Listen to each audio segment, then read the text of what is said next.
From Wish TV and the All Indiana Podcast Network, this is the News 8 Daily 8 Podcast, a Wish TV News 8 update. Hi, this is Hannah Mordeau, and this is your News 8 Daily for Wednesday, September 3rd. We're starting out dry, beautiful outside in the upper 50s, going to get up to the mid 80s today. It's going to be nice for most of the day, but this evening, we're going to have that chance. Finally, we haven't had it in a while. We will get some rain overnight.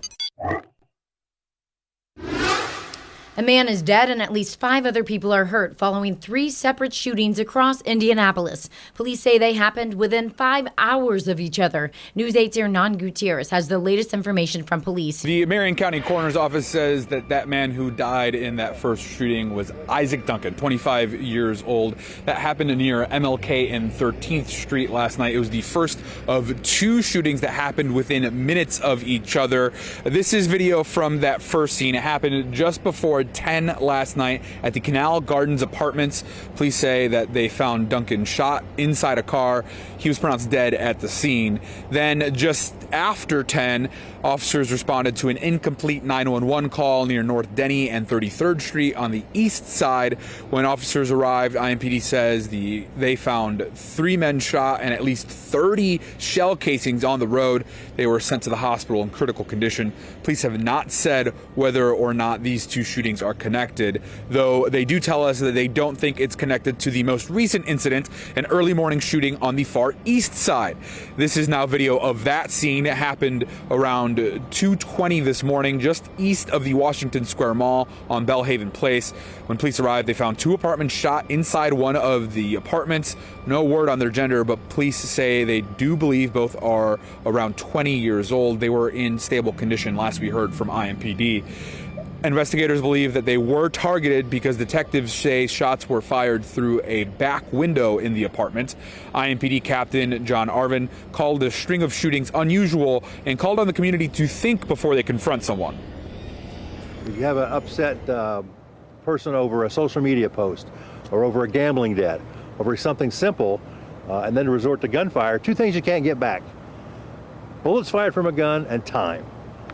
So if people give it more time, take care of the guns, get rid of them, take them away from a scene when you're upset, a lot less things will happen like this.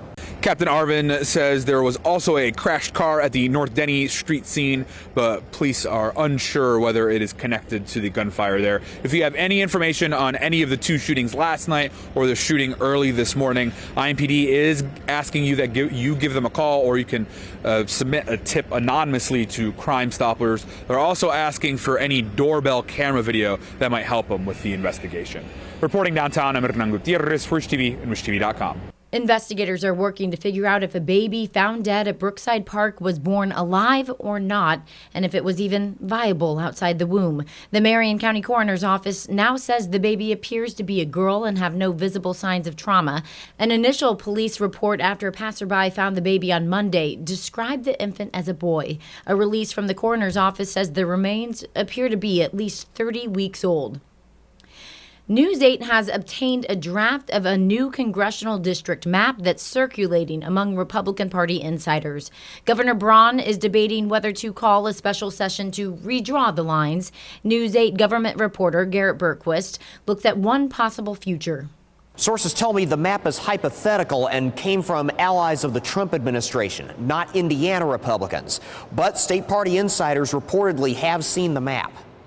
The map would split Marion County among 3 strongly Republican congressional districts. This would effectively force out Congressman Andre Carson.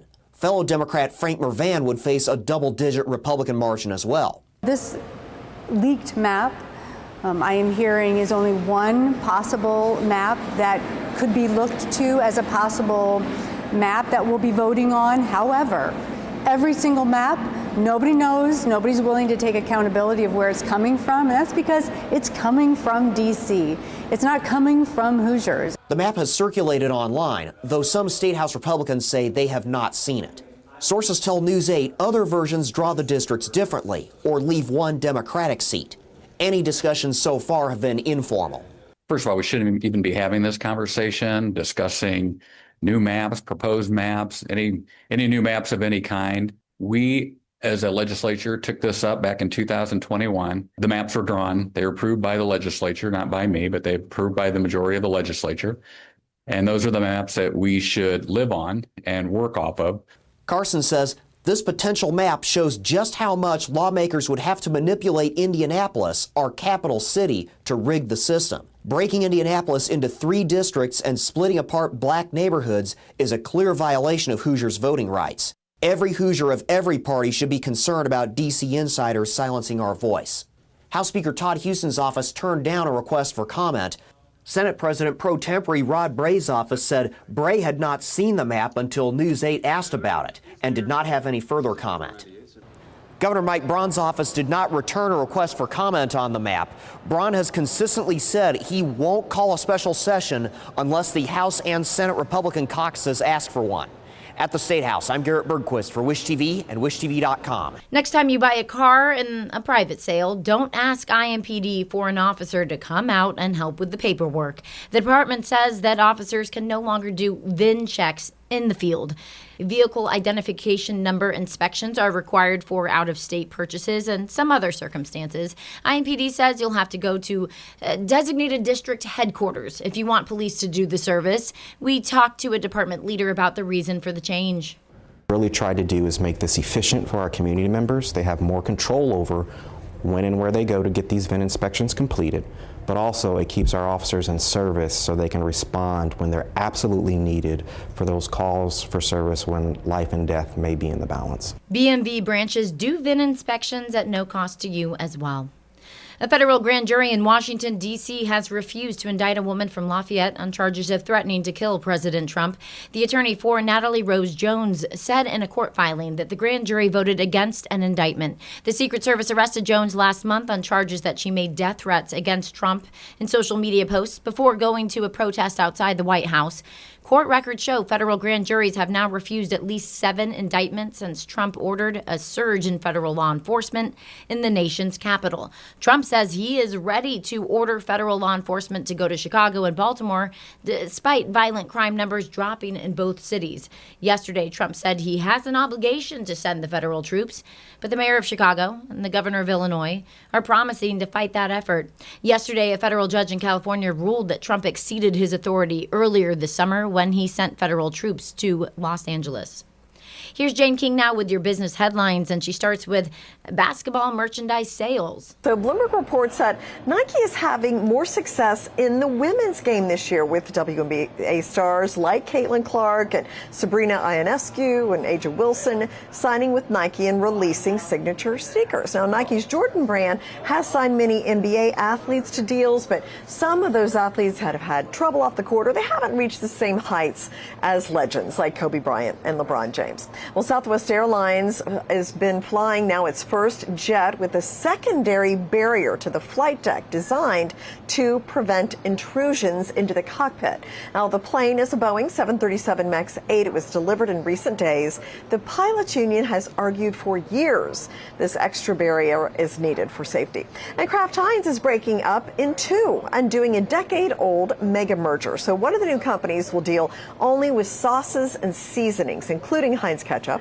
The other will focus on grocery staples like Oscar Mayer and Lunchables. The stock has been down 21% this year.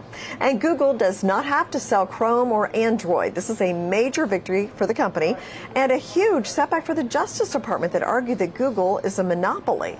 Now, the judge did say that Google can no longer have exclusive search deals. And stocks tanked yesterday on this growing uncertainty over tariffs. That court ruled that tariffs are mostly illegal, so now Wall Street's kind of not sure where they're going. This case will probably now go to the Supreme Court. Today, we're looking higher, especially the NASDAQ, which is benefiting from that favorable Google court ruling. Live from the New York Stock Exchange, I'm Jane King. The Fever fall to the 8th and last playoff spot as the end of the regular season nears. They lost last night on the road in Phoenix, 85-79. Kelsey Mitchell had a game high of 29 points. With 3 games left in the regular season, the loss drops the Fever to only 1 game ahead ahead of the Los Angeles Sparks. Fever hosts the Chicago Sky this Friday. Team says Caitlin Clark is still not cleared for contact drills during practice, but Fever coach Stephanie White says Clark was part of a shoot-around before yesterday's game. Clark has only played 13 games this year due to quad and groin injuries. Team says she also suffered a bone bruise in her left ankle during a workout last month. One of the most successful driver/team combos in the IndyCar history is over. Will Power and Team Penske confirm Power will not return to the number 12 car in 2026. Power won 2 series titles in 41 races, most notably 2018 Indy 500 with Penske. He also leads the series with pole wins of all time.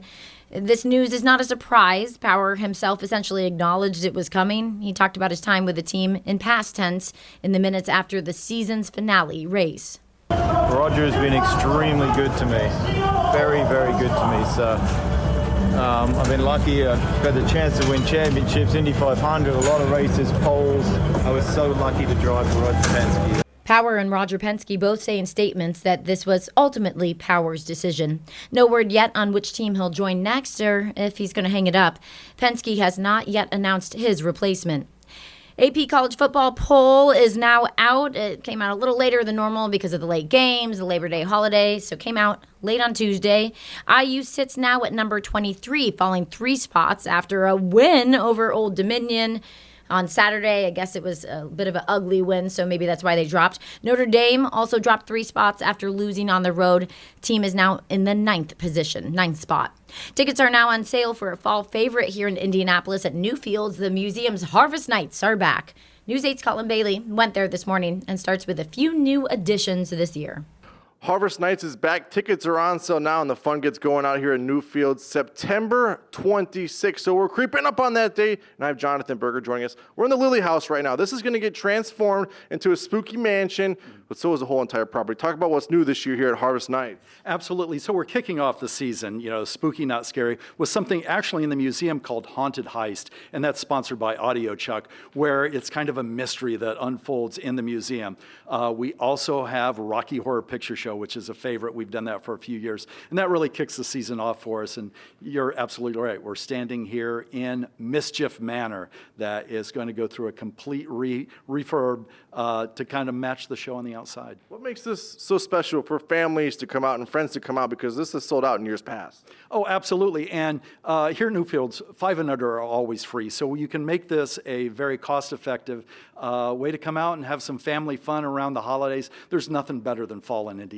And it's also going to be thousands of jack-o'-lanterns lit around the property as well? Tens of thousands of pumpkins, and we have 2,500 carved jack-o'-lanterns, lots of pumpkins. What's your favorite part of Harvest Nights? Oh boy, I would say just walking on Pumpkin Path Apparel, when you kind of come around the corner and you see a few pumpkins, and then you look at the thousands of pumpkins. It's really amazing. And you mentioned the specialness of this, and obviously 5 and under are free. If someone's been on the fence, or they've been on the fence for years to come, what message do you have them to be able to come this year and enjoy it and create those memories for their families? Well, it's not just my words. We won a Gold Addy Award for this show, and so come out and see this award-winning show that unfolds on Lily House, Mischief Manor. And if you're also looking for an adults-only aspect to this, there's that as well here in the Lily House. There's going to be a bar upstairs that's open to anyone who has a ticket that's 21 and up. Yeah, the Cutwater Lounge upstairs here at Lily House. You can come in, 21 and older, and enjoy a little behind the scenes. And if you're looking to get those tickets, they're on sale now. Harvest Nights kicks off September 26th, so we're slowly getting there. September 26th, tickets on sale now. Make sure you get them before every day is sold out for now here at Newfields. I'm Colin Bailey for Wish TV and WishTV.com. This has been your News 8 Daily from Wish TV. I'm Hannah Mordeau. Watch us on Wish TV and WishTV.com. This is the News 8 Daily 8 podcast, a Wish TV News 8 update on demand. For even more, on demand and on the go. Connect with Wish TV on Facebook at WishTV.com and on the free Wish TV mobile app. Thank you for listening. And be sure to like, subscribe, and follow this podcast for updates every weekday morning on the All Indiana Podcast Network and wherever you get your podcast.